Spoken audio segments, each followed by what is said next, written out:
चाहे शाम हो, चाहे सुबह हो, चाहे शाम हो, मेरे मुख पे प्रभु का नाम हो।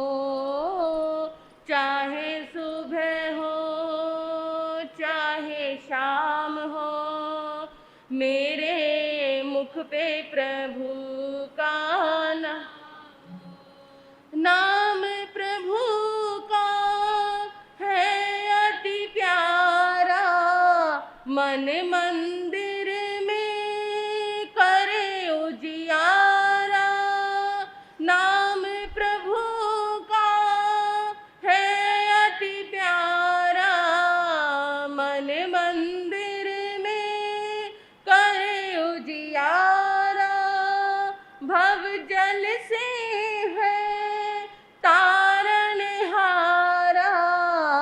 कर ले अपना वारा न्यारा।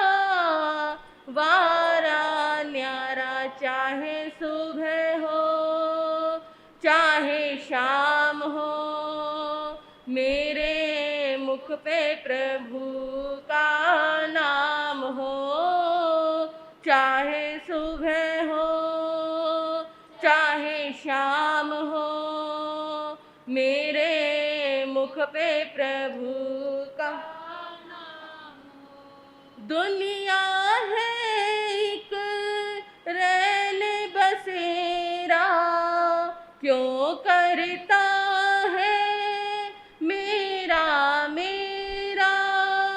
दुनिया है एक रैन बसेरा, क्यों करता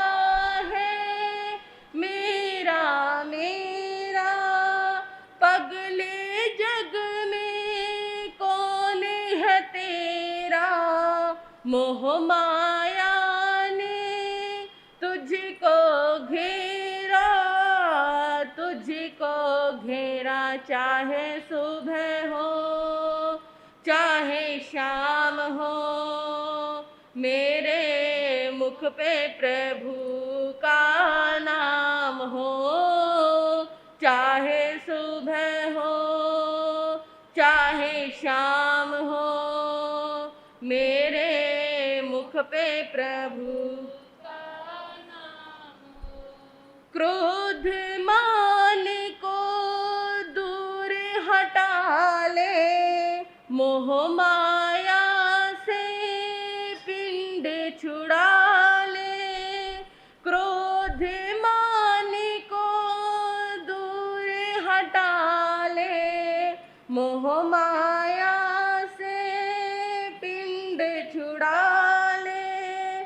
सोया अपना भाग्य जगा ले, डूबती नैया पार लगा ले, पार लगा ले। चाहे सुबह हो, चाहे शाम हो, मेरे मुख पे प्रभु का नाम हो। चाहे सुबह हो, चाहे शाम हो, मेरे मुख पे प्रभु का नाम हो। पल पल बीती जाए उमरिया, जाग जाग अब भी बावरिया।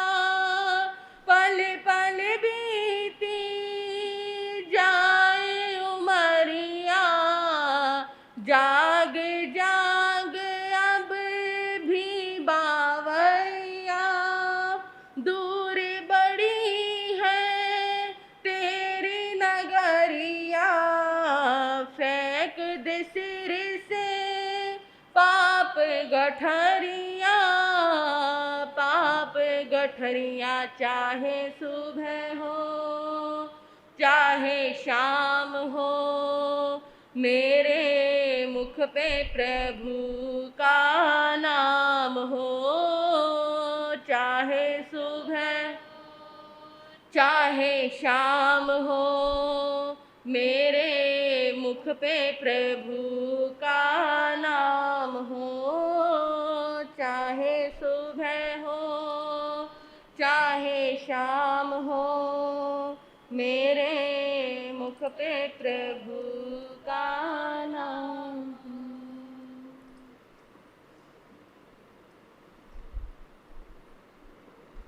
त्रिशैलानन्दनं प्रभु परमेश्वरं, त्रिशैलानन्दनं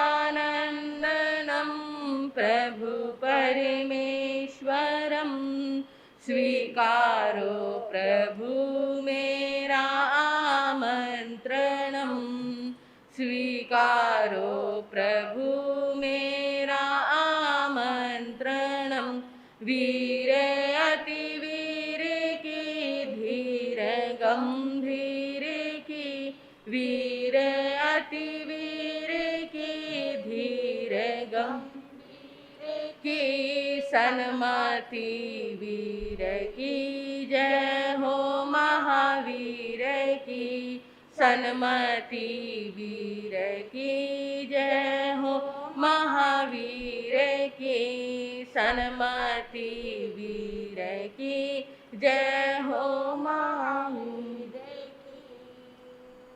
की।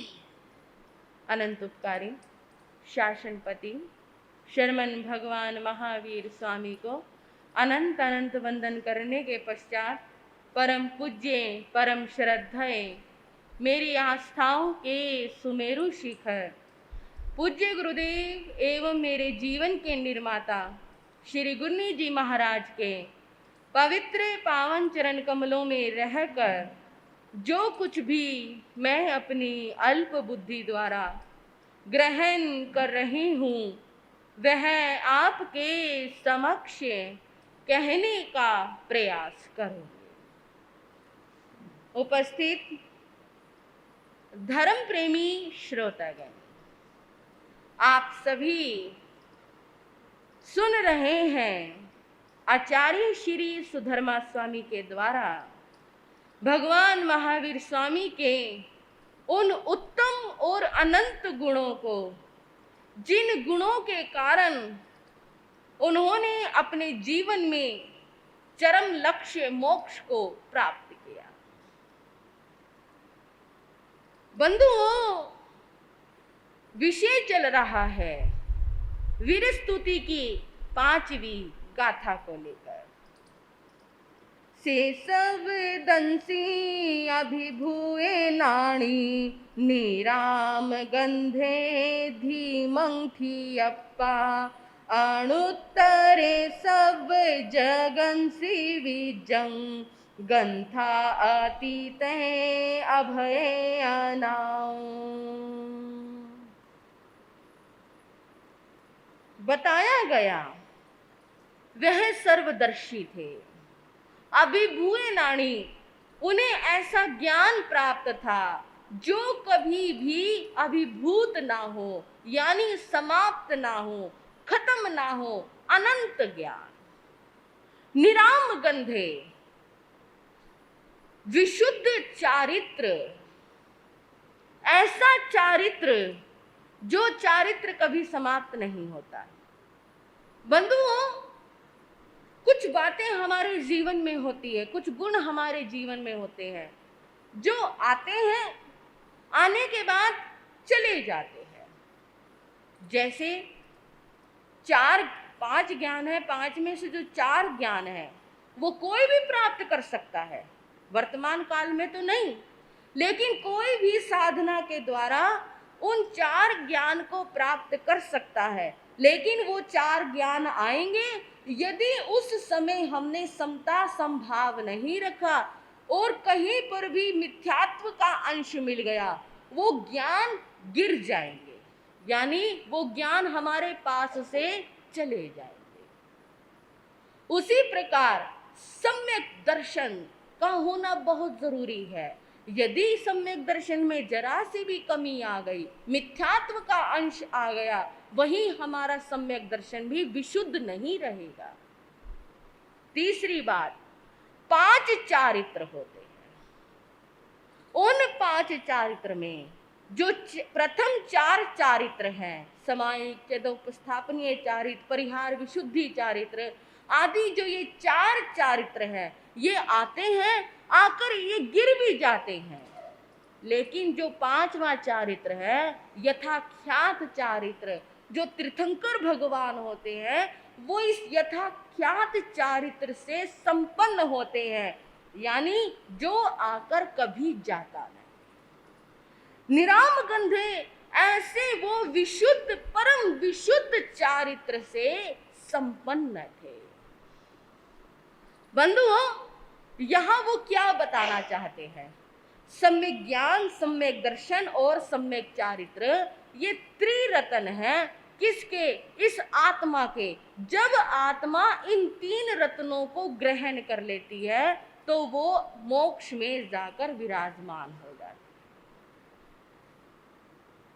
है। लेकिन एक बात याद रखना, इन तीनों में से 2 है, एक नहीं, एक है, 2 नहीं, तो फिर मोक्ष मिलना बहुत मुश्किल है। सम्यक ज्ञान तो है लेकिन चारित्र नहीं है, सम्यक चारित्र तो है लेकिन ज्ञान नहीं है, यानी ये तीनों एक दूसरे के साथ है। इनमें कहीं पर भी कमी आ गई, कहीं एक है दूसरा नहीं है, तब भी मोक्ष मार्ग में बाधा उत्पन्न हो जाती है। इसे आप इस तरह से समझ सकते हैं,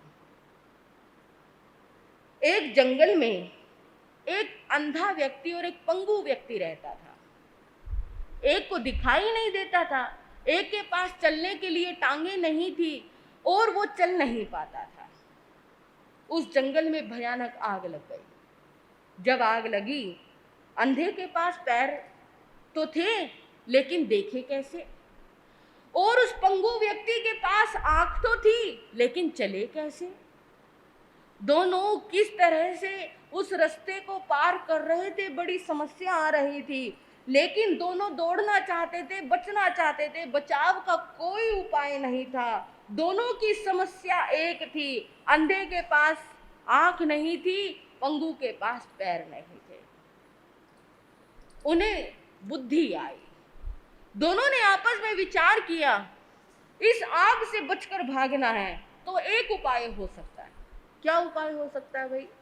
कहने लगे, एक काम करो कि जो अंधा व्यक्ति है वो कहने लगा, मैं तुम्हारे को अपने कंधे पर बिठा लेता हूँ, मुझे दिखाई नहीं देता, तुम चल नहीं सकते, तुम देख सकते हो, तुम मुझे मार्ग बताते रहना, अब यहाँ मुड़, अब यहाँ चल, अब सीधे चलो, अब दाएं मुड़ो, अब बाएं मुड़ो, तुम मुझे मार्ग दिखाते रहना, मैं तुम्हारे को भारों भार ले जाऊंगा। बंधुओं, क्या हुआ? दोनों ने योजना बनाई, उस अंधे व्यक्ति ने उस पंगु व्यक्ति को अपने कंधे पर बिठा लिया। अब क्या हो गया? आंख भी मिल गई और पैर भी मिल गए, और जब आंख भी मिली, पैर भी मिले, अब दोनों को वो मार्ग तय करना आसान हो गया। एक मार्ग बता रहा है और एक उस मार्ग का अनुसरण कर रहा है। ज्ञान क्या है? ज्ञान आंखें हैं। दर्शन क्या है? आंखें हैं जिससे हम देखते हैं, ज्ञान जिससे हम जानते हैं, और दर्शन जिससे हम देखते हैं। चारित्र क्या है? हमारे पांव जिससे हम चलते हैं, आचरण करते हैं। ज्ञान तो है, आचरण ना हो फिर बात कैसे बनेगी? आचरण तो है पर सम्यक ज्ञान ना हो फिर बात कैसे बनेगी? आपने ये तो जान लिया कि ये काम करने से मोक्ष मिलता है, लेकिन ये नहीं जाना इस काम को कैसे करना है, फिर बात कैसे बने? बात तो बनेगी नहीं, अधूरी रह जाएगी। बंधुओं, भगवान ने क्या किया? स्वयं जाना अपने ज्ञान से, दर्शन, उस पर श्रद्धा की, फिर उस पर चले, उस चारित्र का पालन किया, स्वयं भी किया, दुनिया को भी उस चारित्र का पालन करने का आह्वान दिया। आंख से देखना है, बुद्धि से सोचना है, और अपने जीवन में आचरण के द्वारा उस मार्ग को पार करना ही, ये तीनों बातें मुख्य हैं। तभी आत्मा का कल्याण हो सकता है। ज्ञान ज्ञान हो और आचरण में कुछ ना हो ज्ञान तो सारे शास्त्रों का ले लिया, मुझे थोकड़े भी आते हैं, मुझे शास्त्र भी आते हैं, मुझे तो ये भी पता है, ये भी पता है। अरे भाई, व्यवहार तो नहीं है, जीवन में आचरण तो नहीं है, व्यवहार भी तो होना बहुत जरूरी है। और आचरण में तो लिया है लेकिन ज्ञान नहीं है, बात अधूरी रह जाएगी। आज इंसान क्या करता है, उसके पास स्वयं की बुद्धि नहीं है। स्वयं से जाना अर्थ क्या है, दूसरों के बताए हुए मार्ग पर नहीं चले, क्योंकि दूसरे क्या है, दूसरे के पास तो अनंत जुबान है, अनंत लोग हैं, अनंत बातें हैं, अनंत देखते हैं, अनंत आंखें हैं। दूसरे के किसके अनुसार चलोगे? आप पूर्व में चलोगे, दूसरा व्यक्ति कहेगा पश्चिम में चल। आप पश्चिम में चलोगे, तीसरा कहेगा पागल हो गया क्या, उत्तर में चल। आप उत्तर में भी चलने लगे, चौथा व्यक्ति आया और कहने लगे तू तो बिल्कुल मूर्ख है, दक्षिण में चल। क्या हुआ? लोगों के पास तो इतनी आंखें हैं, इतनी जुबान है, किस किस की सुनोगे, किस किस को देखोगे?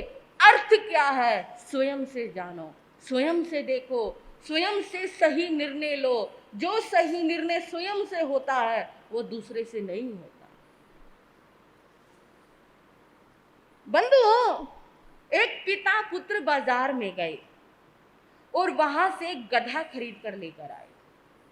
जब वो गधा खरीद कर लेकर आए तो पिता कहने लगा बेटे से, तू बैठ जा, मैं वैसे चल लूंगा पैदल। कहने लगे क्या पिताजी, चलो यूं ही चलते हैं। अब दोनों उस गधे को लेकर साथ साथ चलने लगे। रास्ते में लोग मिले, कहने लगे देखना कितने मूर्ख है दोनों के दोनों बापू बेटा, कितने मूर्ख है पिता पुत्र, गधा साथ में है फिर भी पैदल चल रहे हैं। यूं नहीं होता इनसे कि इस गधे पर बैठकर सवारी कर ले, क्या जरूरत है थकने की, पैदल चलने की। दोनों ने इस बात को सुना, कहने लगा ये बात तो ठीक है। अब दोनों ने क्या किया, उस गधे के ऊपर बैठ गए। जब दोनों उस गधे पर बैठे फिर चलने लगे। आगे 4 व्यक्ति और मिले। 4 व्यक्ति कहने लगे कितने मूर्ख हैं दोनों के दोनों, बेचारा एक गधा और दोनों के दोनों हट्टे कट्टे लोग, और इस गधे पर बैठ गए। क्या दशा होगी इस गधे की, इतना लंबा सफर कैसे कर पाएगा ये, कितने मूर्ख है ये। बताओ, एक गधे पर 2-2 लोग कभी बैठते हैं? पिता ने कहा बेटा कोई बात नहीं, हमने गलती की, हमें दोनों को नहीं बैठना चाहिए था, मैं उतर जाता हूँ, तुम बैठे रहो। पिता उस गधे पर से नीचे उतर गए, बेटा बैठा रहा। आगे फिर वही 4 व्यक्ति मिले। हाँ जी, कहते हैं ना 4 लोग कहेंगे तो क्या होगा, 4 लोग देखेंगे तो क्या होगा, 4 लोग बोलेंगे, 4 लोग सुनेंगे। वो 4 लोग और कोई नहीं, वो 4 लोग यही है। आपको हर मोड़ पर मिल जाएंगे वो 4 लोग। उन 4 लोगों की कब तक सुनोगे? वो 4 लोग फिर मिले, कहने लगे देखो आज कलयुग, ऐसा घोर कलयुग आ गया, बेटा तो गधे की सवारी कर रहा है और बेचारा बूढ़ा पिता पैदल चल रहा है। कैसा कलयुग है। आजकल बच्चों में शर्म नाम की चीज नहीं है, बड़ों का मान सम्मान खत्म हो गया। कहाँ तो बड़ों का मान सम्मान करना चाहिए, कहाँ ये गधे पर बैठा हुआ है, पिता पैदल चल रहे हैं। लड़के ने सुना, उसे महसूस हुआ बात तो ठीक है भाई, मैं गलत हूँ। वो नीचे उतर गया, कहने लगा पिताजी आप बैठो, मैं पैदल चलूंगा। ठीक है भाई, पिता गधे पर बैठ गए। अब वो पैदल चलने लगा। आगे फिर वही 4 लोग मिले। डरना नहीं है, 4 लोग हर मोड़ पर मिलेंगे, जिंदगी के हर पड़ाव पर मिलेंगे। और सलाह तो एक ऐसी चीज है जिसमें ना कोई टैक्स लगता, फ्री की सलाह है। इसलिए कई बार तो सुनने में आता है सलाह नहीं सहयोग दीजिए। सलाह तो पूछा गया कि फ्री में सबसे ज्यादा क्या मिलती है, सलाह सबसे ज्यादा मिलती है, बिना मांगे मिलती है। लेने भी नहीं जाओगे तो भी लोग मोबाइल पे फोन करके ना आपको सलाह देना शुरू कर देंगे, नहीं भी लेने जाओगे तो भी दे देंगे। 4 लोग फिर मिले, कहने लगे अरे अरे अरे अरे कैसा जमाना आ गया, बताओ बेचारा बच्चा तो पैदल चल रहा है और हट्टा कट्टा, और ये पिता गधे पर बैठकर चल रहा है। इसको अपने बेटे पर तरस नहीं आया अपने बेटे पर दया नहीं आई। बताओ ये बच्चा कब तक पैदल चलेगा? कैसा पिता है, एक बच्चे का भी पालन पोषण ढंग से नहीं कर सकता, एक बच्चे को पैदल चला रहा है, खुद आराम से गधे पर बैठा हुआ है। हाँ जी, पिता और पुत्र दोनों परेशान हो गए, दुखी हो गए, और आखिर में गुस्से में आकर दोनों नीचे उतरे और कहने लगे अब ना इस गधे के ऊपर बैठना, इतना इसके साथ। उन्होंने उस गधे को ही उठा लिया। कहते हैं अब दुनिया को शांति पड़ेगी, इस पर बैठो तो मुश्किल, ना बैठो तो मुश्किल। दोनों ने उस गधे को ही उठा लिया और उसको अपने साथ सिर पर उठाकर लेकर चल पड़े। अब चैन है? हाँ जी भाइयों, अब चैन है? नहीं चैन ना, आगे फिर वही 4 लोग मिलेंगे। कब तक इन 4 लोगों की सुनोगे? एक ही की ना सुन लो, भगवान महावीर की सुन लो। 4 लोगों की सुनने की जरूरत ही नहीं पड़ेगी, क्योंकि 4 लोग जो देख रहे हैं वो कह रहे हैं, भगवान महावीर ने अपने ज्ञान में जो देखा वो कह रहे हैं। भगवान जो 4 लोग कहेंगे वो झूठ भी हो सकता है, लेकिन भगवान महावीर जो कहेंगे वो कभी झूठ नहीं हो सकता। इसलिए महापुरुषों ने कहा ज्ञान के साथ दर्शन, दर्शन के साथ चारित्र होना बहुत जरूरी है। क्योंकि यदि ज्ञान नहीं, चारित्र नहीं, दर्शन नहीं, तो इंसान यूं ही परेशान होता है। दूसरों की बातों में आकर वो अपने जीवन को ऐसे ही खराब करता है। यानी जिसको सही ज्ञान नहीं होगा वो मंदिर जाएगा, उसे वहां पर भी आनंद आएगा, मस्जिद जाएगा, उनकी बात सुनेगा, वो कहेगा बात तो ये भी सही कह रहे हैं भाई, बिल्कुल ठीक कह रहे हैं। गुरुद्वारे जाएगा, वहां पर भी कहेगा बात तो इनकी भी ठीक है, इसमें क्या गलती है। और अगर कल को वो किसी और धर्म में जाएगा, वहां पर भी यही बात कहेगा, इसमें क्या हर्ज है, ये भी तो ठीक है। यानी वो दुनिया की बात पर ज्यादा विश्वास रखेगा, क्योंकि उसके पास स्वयं कोई ज्ञान नहीं है।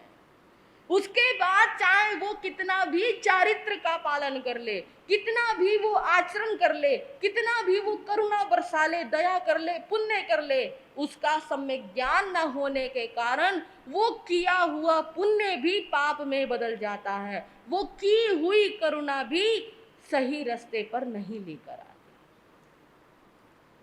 भगवान महावीर के जीवन का एक बड़ा सुंदर प्रसंग है, मेघ मुनि का। आपने सुना होगा, श्रेणिक महाराज के पुत्र थे मेघ मुनि। मेघ कुमार ने भगवान की वाणी सुनी, वैराग्य भाव आया। पिता से कहा मैं संयम लेना चाहता हूं। पिता ने कहा तुम बहुत कमजोर हो, तुम बड़े सुकोमल हो, मैं तुम्हें देखता हूं तुम संयम का पालन नहीं कर पाओगे, क्योंकि तुम्हारा लालन पालन राज परिवार में हुआ है, संयम का पालन करना कोई आसान काम नहीं है। नहीं नहीं पिताजी, मैं क्षत्रिय हूं, मैं कमजोर नहीं हूं, मैं संयम लेना चाहता हूं। ठीक है, माता पिता की आज्ञा मिल गई, बेटे ने संयम ले लिया, मेघ कुमार से मेघ मुनि बन गए। दीक्षा की पहली रात्रि थी, और उस पहली रात्रि में दिन तो सही सही निकल गया, क्योंकि सभी लोग नए नए दीक्षित महाराज की सुखसाता पूछने के लिए आने लगे। दिन तो बहुत बढ़िया निकला। अब रात्रि का नंबर आया। अब जब रात्रि आई, अब जब बिस्तर बिछने लगे प्रतिक्रमण के पश्चात, तो छोटे संत का बिस्तर सबसे आखिरी में दरवाजे के पास बिछना था। वहां पर उनका आसन लगा, क्योंकि वो सबसे छोटे थे, मुनि पर्याय में सबसे छोटे थे, नवदीक्षित थे। और यहाँ पर उम्र नहीं देखी जाती, यहाँ पर ये नहीं देखा जाता ये राज परिवार का है किसका, यहाँ तो दीक्षा पर्याय देखी जाती। रात्रि को जब संत उठकर बाहर जाते या अंदर से बाहर से अंदर आते, पैरों की मिट्टी भी अंदर आती, या फिर जाते आते कई बार आसन के पैर लग जाता, मेघ मुनि को ठोकर लग जाती, उन्हें बड़ी तकलीफ सी। एक तो पहली रात मखमल गद्दों पर सोने वाले आज जमीन पर सो रहे, नींद नहीं आ रही, ऊपर से मच्छर उनको परेशान कर रहे हैं। और तीसरी बात, आने जाने वाले संतों से कभी दरवाजा खुलता कभी बंद होता, ये शोर, इसके कारण उन्हें नींद नहीं आई। कभी आसन पर मिट्टी लग जाती, कभी धूल भरे पैर, उनके मुंह पर धूल आ जाती, उन्हें बड़ी परेशानी। रात को ही सोचने लगे, हाय पिताजी सही कहते थे, माता सही कहती थी, भाई संयम का पालन करना बहुत मुश्किल है। बंधुओं, कितने ऊंचे भावों से संयम लिया था, लेकिन एक ही रात में इस थोड़े से उपसर्ग से मेघ मुनि विचलित हो गए। भाई मुझसे नहीं ये संयम पलता, मैं तो सवेरे उठकर भगवान के पास जाऊंगा और कह दूंगा, प्रभु संभालो अपना बाना, संभालो अपनी मुपत्ति होगा, मेरे बस की बात नहीं है संयम का। आसान काम है भी बहुत मुश्किल। बंधुओं, चिंतन करके देखो, जो संयमी साधु साध्वी होते हैं, और ये तो भगवान महावीर के शासन की बात है, कितने उत्कृष्ट भावों से संयम लेने वाले किस तरह से पतित होने की सोच रहे हैं। उन्हें याद आ रहे हैं अपने महल। अब पूरी रात नींद तो आई नहीं, कल्पनाओं में, अनाथालय में जहाँ बहुत बच्चे हो जाते हैं, उपेक्षित हो जाते हैं, कोई रो रहा है, कोई खा लिया तो ठीक है, कोई सो लिया तो ठीक है। और ये क्यों, आप अनाथालय में क्यों जाओ? जब पहले जमाने में 5-5, 6-6 बच्चे होते थे, कौन ध्यान देता था उनके ऊपर? बच्चे खेल रहे हैं, खा लिए, पी लिया, सो लिए, चलो भाई जैसे हैं इकट्ठे कर लिए। लेकिन आज एक एक बच्चा होता है, कितना ध्यान दिया जाता है उस पर, कहाँ गया, किधर गया, क्या खाया, क्या पिया, खाया या नहीं खाया, क्यों नहीं खाया, क्यों नहीं सोया, कितना ध्यान देते हैं उस पर। क्या लग रहा है मेघ मुनि को? आज तो अनाथालय जैसे बच्चों की स्थिति हो गई मेरी, कोई ध्यान ही नहीं दे रहा मेरे ऊपर। अरे भाई आज संयम लिया है, नवदीक्षित हूँ, थक के सो रहा हूँ, कुछ तो ध्यान देना चाहिए ना साधुओं को मेरे ऊपर। सुखद शैया चौबारे फिर मुझे अब याद आते हैं, मुझे अब याद आते हैं। पिता माता मेरे प्यारे मुझे अब याद आते हैं, मुझे अब याद आते हैं। जहाँ मन पूरी तरह उखड़ा, वहाँ पर चैन क्या होगी। है पहली रात दुखदाई, तो अगली रैन क्या होगी। वो साथी और सहारे फिर मुझे अब याद आते, मुझे अब याद आते हैं। जहाँ एक रात में इतना कष्ट है, वहाँ कल क्या होगा, कल रात को क्या होगा। हाय, मेरे माता पिता तो बिल्कुल सही कहते थे। याद आ रही है माँ कैसे मुझे खाना खिलाती थी, कैसे मेरी पत्नियां मेरा सम्मान करती थी, कैसे मेरा परिवार था, कैसे मेरे साथी थे, मैं कितना सुखी था, कितनी सुखद निद्रा में सोता था। हाय, ये क्या हो। मुझे कितना था समझाया, पिता माता ने रो रो कर, खड़ी आंसू बहाती थी, पत्नियां होश खो खो कर। जितने थे इशारे फिर मुझे अब याद आते हैं, मुझे अब याद आते। अब याद आ रही है माता पिता की। माँ कैसे रो रो कर मुझे आज्ञा दे रही थी, पिता मुझे कितना समझा रहे थे, पत्नियां तो बेहोश तक हो गई थी जब मैंने उनसे दीक्षा की बात की थी, फिर भी मैंने उनकी नहीं मानी। काश मैं उनकी मान लेता। और अब अंतिम निर्णय पर पहुंचे हैं वो मेघ मुनि, और क्या कहने लगे।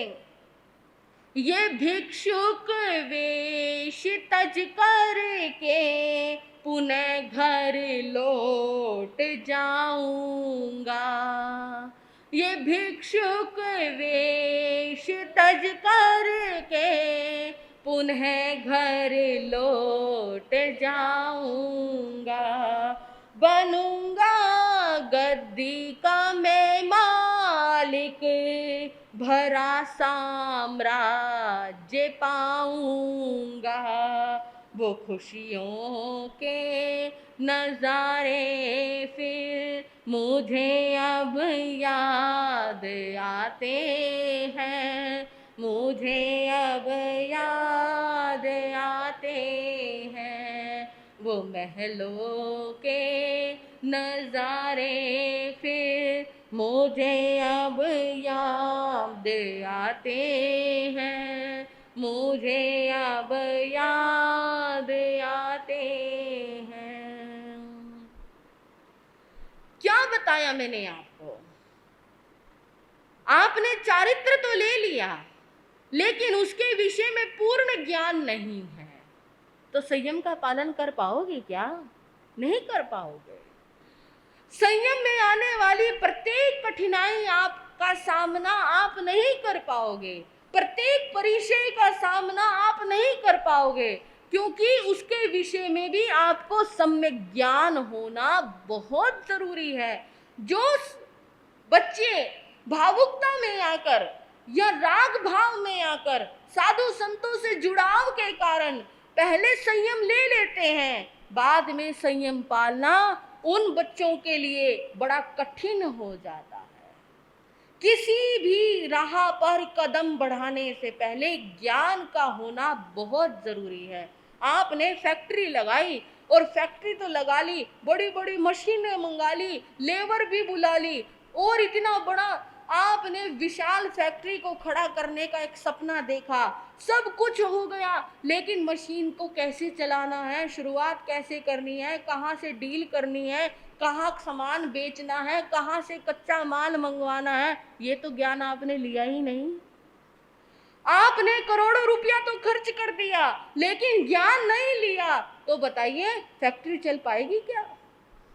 पड़ोसी ने करोड़ों रुपया नहीं लगाया, लाखों रुपया लगाकर फैक्ट्री लगाई और उसने सबसे पहले उसका ज्ञान लिया, कहाँ इन्वेस्टमेंट करनी है, कहाँ से माल खरीदना है। भले उसने ज्यादा मशीनें नहीं मंगवाई, लेकिन वो फैक्ट्री चला लेगा। लेकिन आपने उससे भी बढ़कर मशीनें मंगवाई, महंगी से महंगी, उससे ज्यादा लेबर बुलवाई, महंगी से महंगी, लेकिन ज्ञान नहीं लिया, तो बताओ फैक्ट्री कैसे चलेगी? ज्ञान के साथ आचरण, आचरण के साथ ज्ञान, दोनों ही बहुत जरूरी है। मेघ मुनि पहली रात्रि में आपने देखा पूरी तरह विचलित हो चुके हैं। अब तो मन बन गया, कल सुबह भगवान के पास जाऊंगा, कह दूंगा लो जी अपना बाना संभालो, अपना ओगा संभालो, मुझसे नहीं पलता ये संयम, मैं तो अपने घर वापिस चला जाऊंगा, मैं तो फिर अपने राजमहलों में चला जाऊंगा। क्या कमी है? पिता तो मुझे राज्य देने के लिए तैयार ही बैठे थे, मेरी पत्नियां तो मेरा इंतजार कर ही लेंगी, कर ही रही होंगी, मैं तो वापिस जाऊं। लेकिन सवेरे तो होने दो, अभी तो रात रात में ही ये सब बातें हो गई, सवेरे होगी, सवेरे होने के बाद क्या होगा? क्या वास्तव में मेघ मुनि वापिस लौट जाएंगे, या भगवान महावीर उन्हें ज्ञान का मार्ग दिखाएंगे, सत्य का मार्ग दिखाएंगे और उनके उन भटकते हुए कदमों को स्थिर कर देंगे? कैसे करेंगे, सुनेंगे अगले समयों में, क्योंकि भगवान जानते हैं किस रोगी को कौन सी दवा देनी है। समाज को बुलाएंगे, पिता को बुलाएंगे, देखो भाई तुम्हारा बेटा ऐसे कर रहा है, ऐसे नहीं करेंगे वो, नहीं नहीं, भगवान उस रोगी को कौन सी दवा देंगे आप भी सुनेंगे अगले समयों में। अब इतना ही कहकर मैं अपने विषय को विराम देती हूँ। आप श्री गुन्नी जी महाराज की मंगलमय वाणी आप सभी श्रवण करेंगे। बोलिए भगवान महावीर स्वामी की।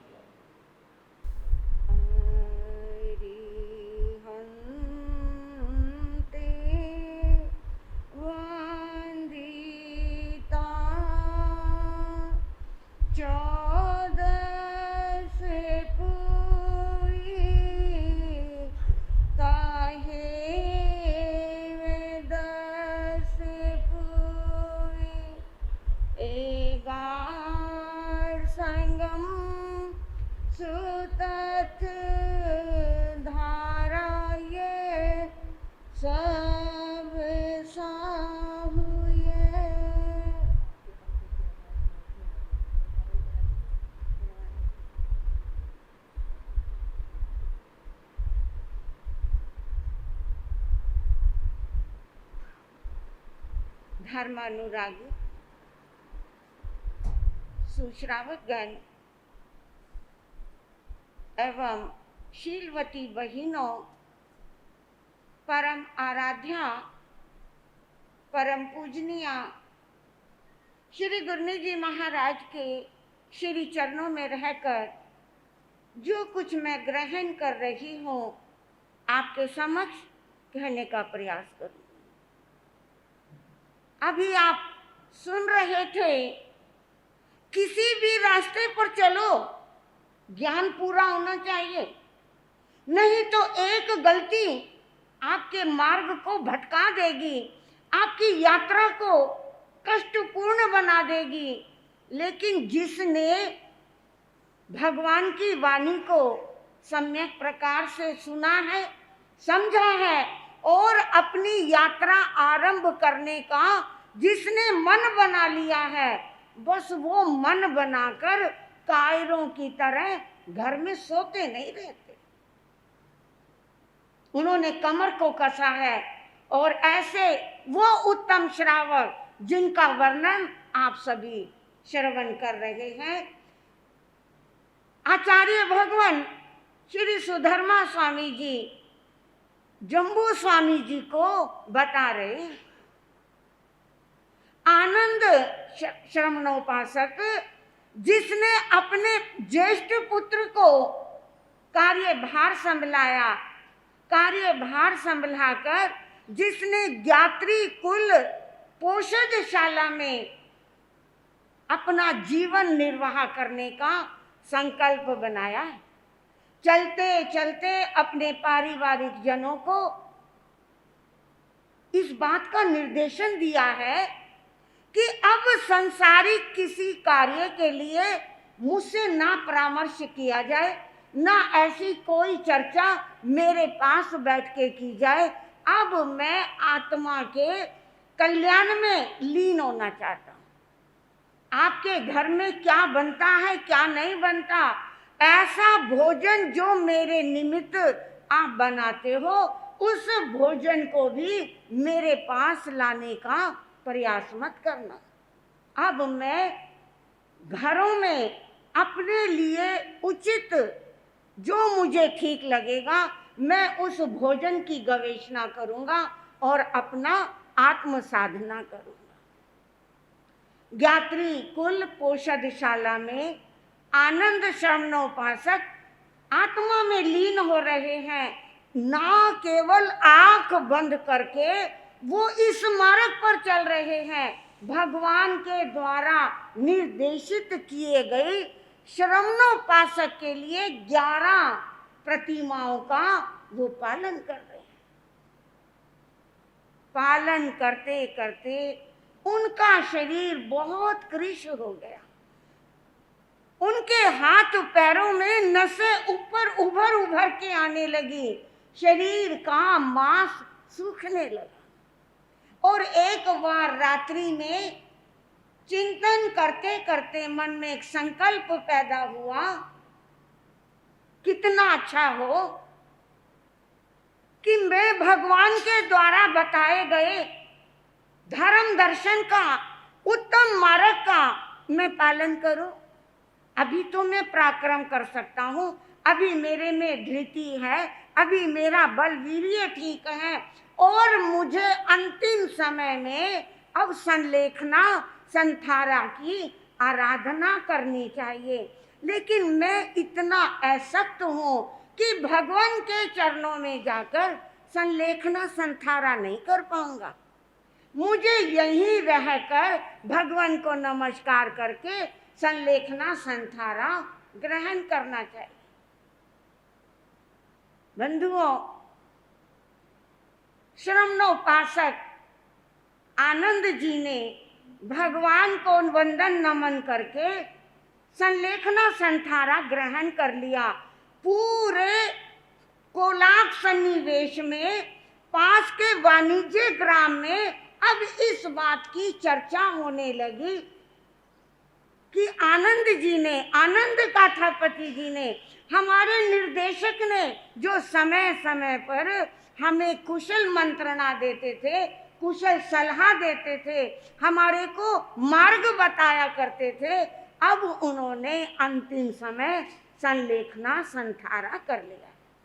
कितनी ऊंची आत्मा है, तरह तरह की अब वहां पर बातें की जा रही हैं। लोग बातें कर करके उन्हें धन्य है, धन्य है, धन्य है ऐसा बता रहे हैं। समय व्यतीत हुआ और इसी वाणिज्य ग्राम में भगवान का पधारना हुआ। प्रभु भगवान महावीर स्वामी वाणिज्य ग्राम में आए और भगवान के चरणों में विराजमान श्री गौतम स्वामी जी, आप सभी जानते हैं, जब से दीक्षा ली है वो बेले बेले पारना करते हैं। और जिस दिन बेले का पारना होता है, मन में किसी प्रकार की चपलता नहीं है, किसी प्रकार की उद्विग्नता नहीं है कि आज वाणिज्य ग्राम के कौन से हिस्से में जाऊं, मुझे गोचरी का लाभ कहाँ मिलेगा, पता नहीं मिलेगा या नहीं मिलेगा।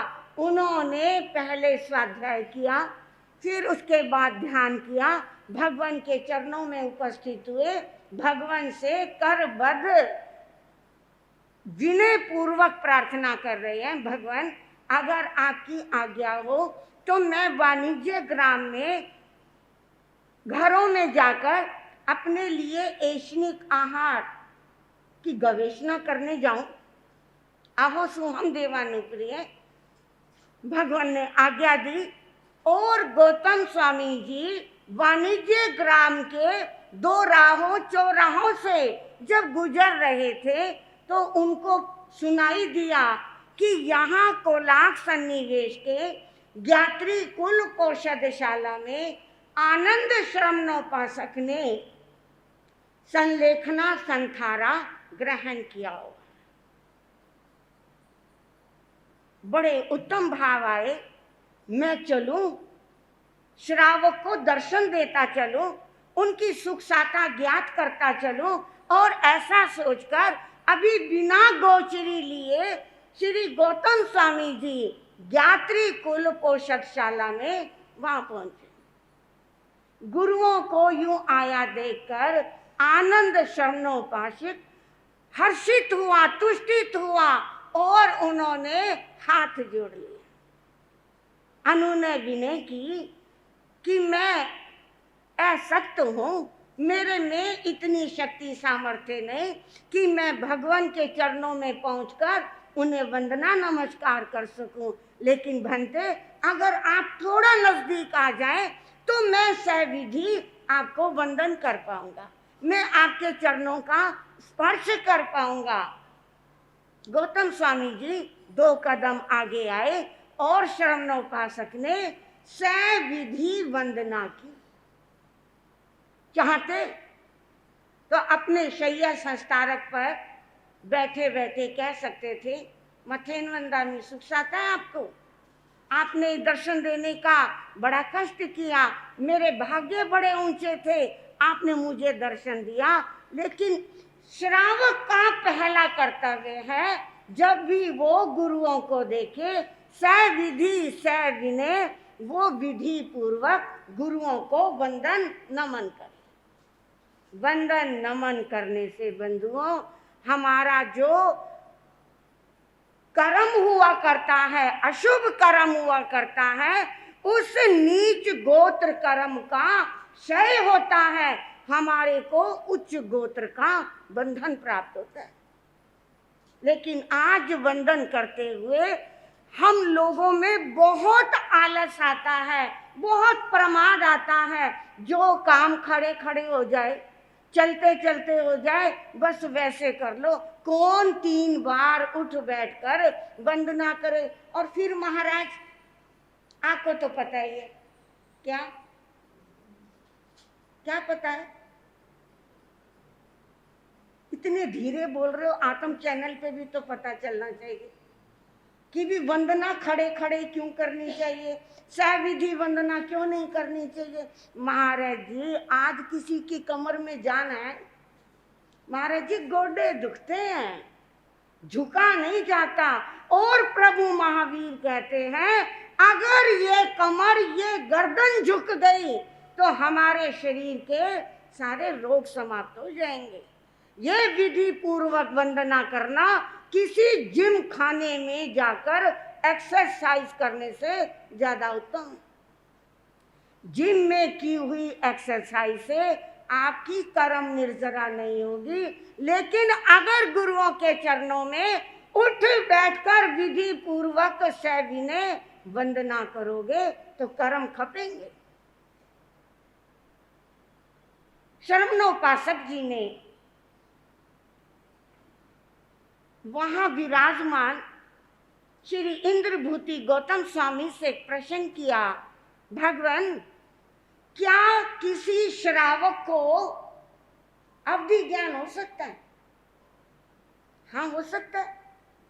तो भगवान मेरे को अवधि ज्ञान हुआ है, मैं आपकी कृपा से पूर्व पश्चिम दक्षिण में 500 योजन लवण समुद्र को देख पा रहा हूँ। उत्तर दिशा में मैं चूल हिमवान वर्षधर पर्वत को देख पा रहा हूँ, और मैं अगर उर्दू लोक में देखता हूँ तो मैं प्रथम देवलोक स्वधर्म कल्प को देख रहा हूँ। अधोलोक में मैं प्रथम नरक 84,000 वर्ष की स्थिति वाले नरकावास को देख रहा हूँ। हाथ जोड़कर श्रमणोपासक बता रहे हैं, लेकिन जब ये बात श्री इंद्रभूति गौतम स्वामी ने सुनी तो गर्दन हिला दी।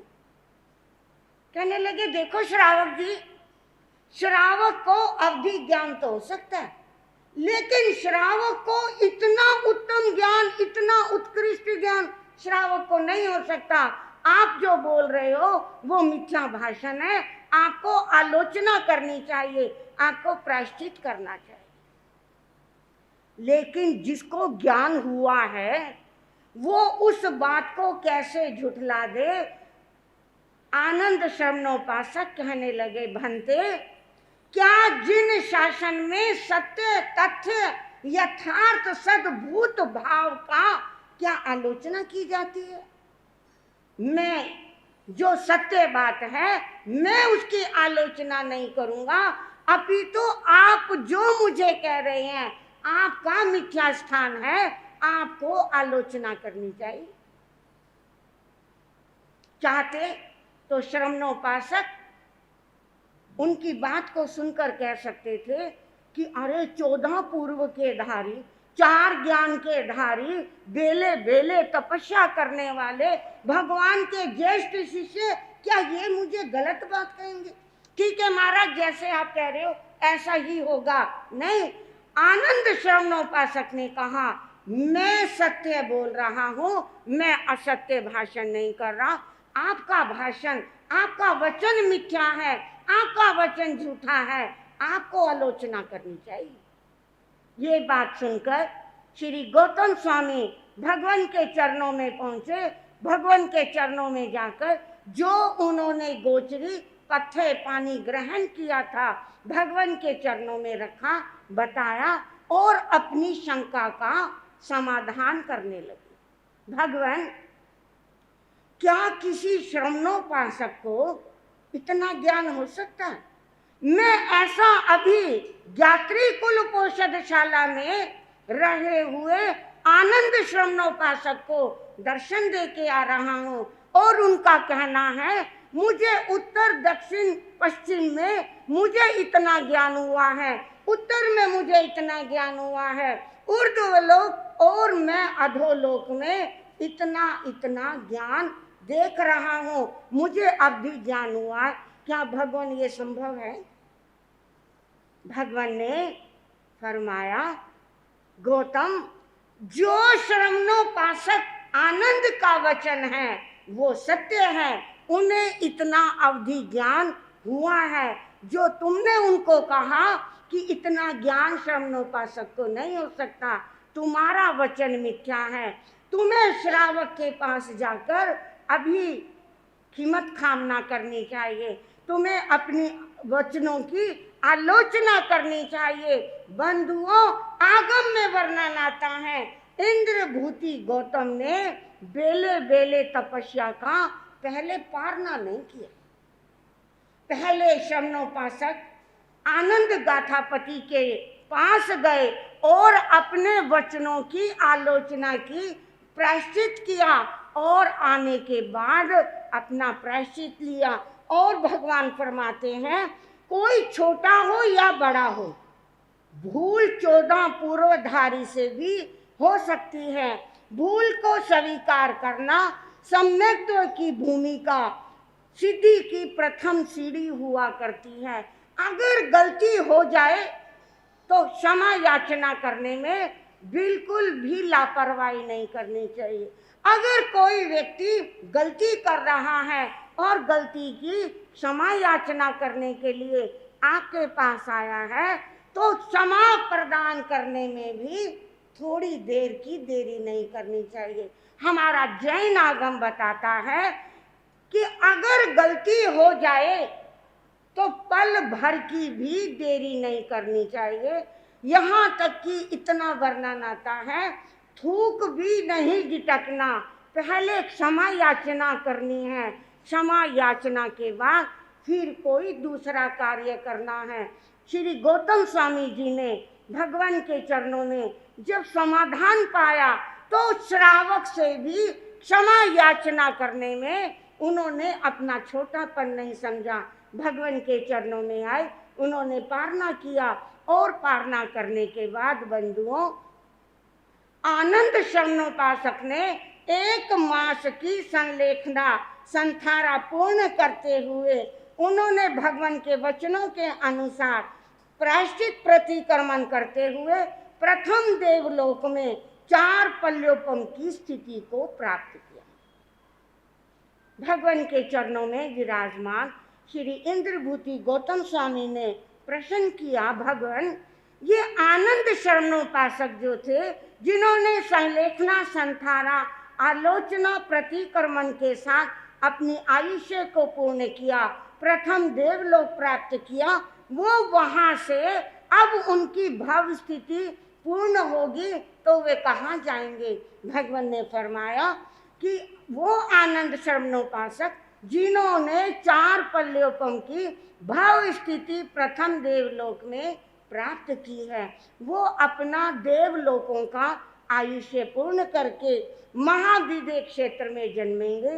वहां से अपने संपूर्ण कर्मों का क्षय करके सिद्ध बुद्ध और मुक्ति को प्राप्त करेंगे। सभी मिलकर बोलेंगे, नमो सिद्धाय। बंधुओं, इस कथानक से, इस प्रथम चरित्र से हमें शिक्षा मिलती है कि हमारे को अपने वचनों पर स्थिर होना चाहिए, अपनी बात पर हमें विश्वास होना चाहिए। जितना विश्वास होता चला जाएगा हमारी आत्मा का कल्याण होगा। लेकिन जैसा कि अभी आपको साध्वी सुविता जी बता रहे थे कि दीक्षा लेने के बाद, कोई भी व्रत अंगीकार करने के बाद मन विचलित हो जाता है।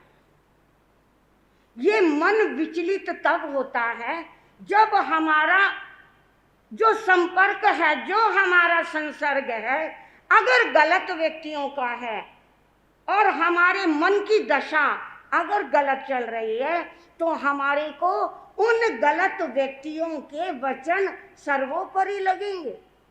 मन कमजोर पड़ रहा है, चाहे संयम मार्ग है, चाहे श्रावक का मार्ग है, उस समय लगेगा मैंने कुछ गलती कर दी। लेकिन मन के भाव अगर ऊंचे हैं तो हमारे को प्रभु महावीर के वचन आगे से आगे हमारे को मार्ग देते हैं। उस मार्ग पर चलना ही हमारे लिए श्रेष्ठकर है। हम गलत व्यक्तियों का संग ना लें, गलत व्यक्तियों का साथ ना लें, उनके कहे हुए वचनों को बार बार सुमरन ना करें, तो हमारा मार्ग प्रशस्त होता है। आने वाले समय में उपासक दशांग सूत्र के अगले श्रावक ऐसे वो कौन हुए हैं जिन्होंने भगवान की वाणी का अनुसरण किया, आत्मा का कल्याण किया। हम भी उस मार्ग को सुने और उस मार्ग पर चलने का पराक्रम करें, हमारी आत्मा भी इस लोक में और परलोक में आनंद का पात्र बनती चली जाएगी। इतना ही कहकर मैं अपने विषय को विराम देती। बोलिए भगवान महावीर स्वामी की। चारित्र चूड़ामणि गुरुदेव श्री माया राम जी महाराज की। आचार्य सम्राट प्रथम पटधर गुरुदेव श्री आत्मा राम जी महाराज की। आचार्य सम्राट पूज्य गुरुदेव श्री शिव मुनि जी महाराज की। उत्तर भारतीय प्रवर्तक गुरुदेव श्री सुभद्र मुनि जी महाराज की। खद्दर धारिणी महान साध्वी श्री मथुरा देवी जी महाराज की। जिन शासन चंद्रिका महान साध्वी श्री सुंदरी देवी जी महाराज की। संयम शिरोमणि जैन भारती महान साध्वी श्री सुशील कुमारी जी महाराज की। श्री जैन धर्म की। संसार के सभी महान पुरुषों की।